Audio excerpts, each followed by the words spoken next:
Hello বন্ধুরা, স্বাগতম সবাইকে নিজামুদ্দিন শেফ চ্যানেল থেকে।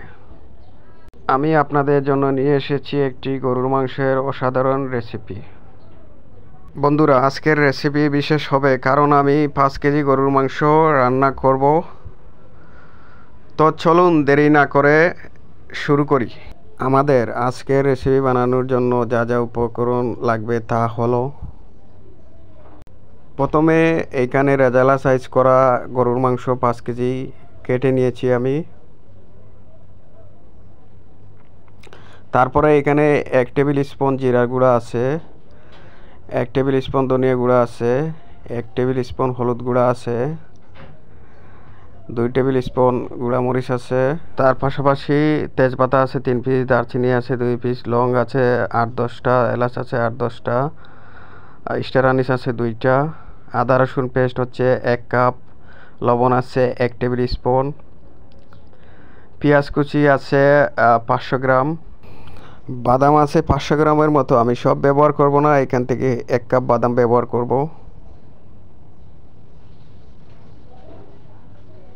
পাশাপাশি একটা তেল আছে, দই আছে 1 কাপ, আমি 1 কাপ ব্যবহার করব দই।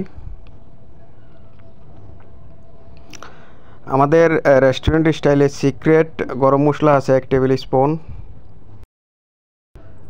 বন্ধুরা, 5 কেজি গরু মাংস রান্না করার জন্য যা যা উপকরণ লাগে এখানে সকল উপকরণ আছে এবং আমি সুন্দর করে আপনাদেরকে বলে দিয়েছি এই 5 কেজি গরুর মাংস রান্না করার জন্য কি কি উপকরণ লাগবে। আমি যে উপকরণগুলো এখানে ব্যবহার করেছি আপনারা সেম উপকরণ ব্যবহার করে বাসায় একটা সুস্বাদু মজাদার গরু রান্না করতে পারবেন। তারপরে আমি একটা মাঝারি সাইজের কড়াই নিয়ে নিয়েছি। কড়াইয়ে এখন আমি 200 গ্রাম তেল দিয়ে দিয়েছি। বন্ধুরা, তেলটা আমি গরম করে নিব।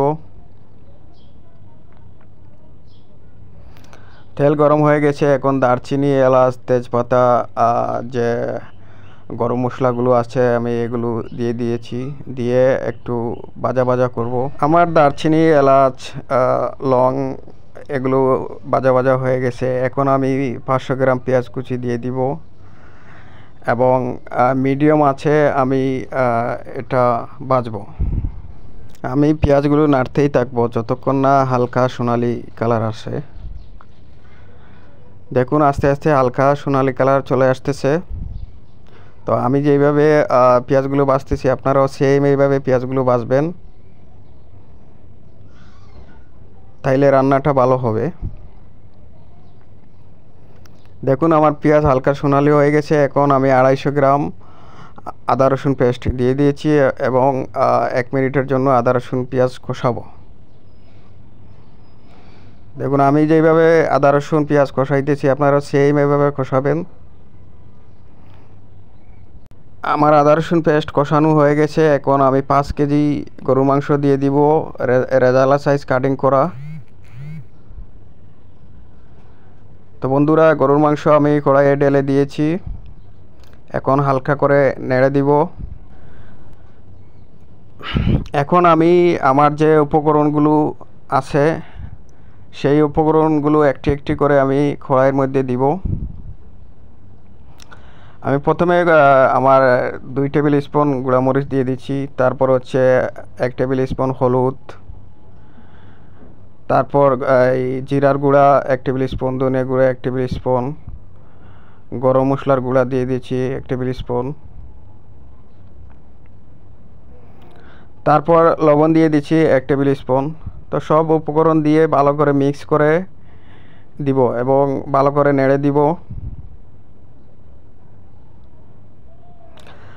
বন্ধুরা, আমি যেইভাবে মিক্স করতেছি সেম এইভাবে আপনারাও মিক্স করবেন, তাইলে মাংসের সাথে মশলাগুলো ভালো করে মিক্স হবে।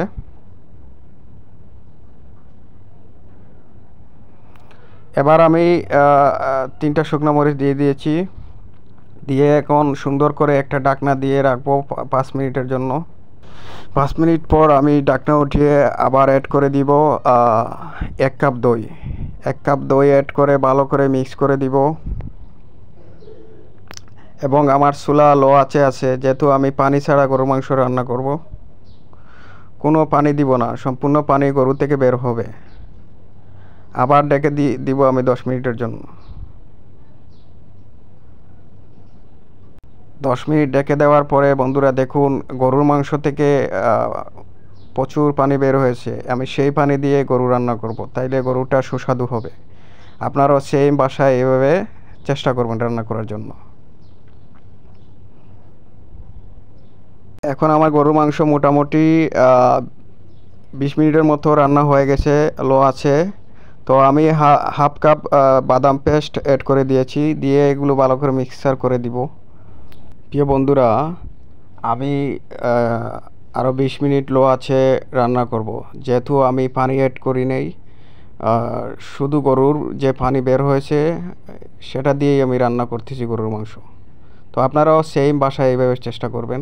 20 মিনিট পর আমি আবার ঢাকনা উঠিয়েছি। তো আজকের স্পেশাল গরুর মাংসের রেসিপি তৈরি হয়ে গেছে। আশা করি এই রেসিপিটি আপনাদের ভালো লেগেছে। যদি ভালো লাগে তাহলে লাইক এবং সাবস্ক্রাইব করতে ভুলবেন না, এবং কমেন্ট করে জানাবেন আপনি কীভাবে রান্নাটি তৈরি করেছেন। আমি আবারও নতুন রেসিপি নিয়ে ফিরব। ধন্যবাদ, সবাই ভালো থাকবেন, সুস্থ থাকবেন। আসসালামু আলাইকুম।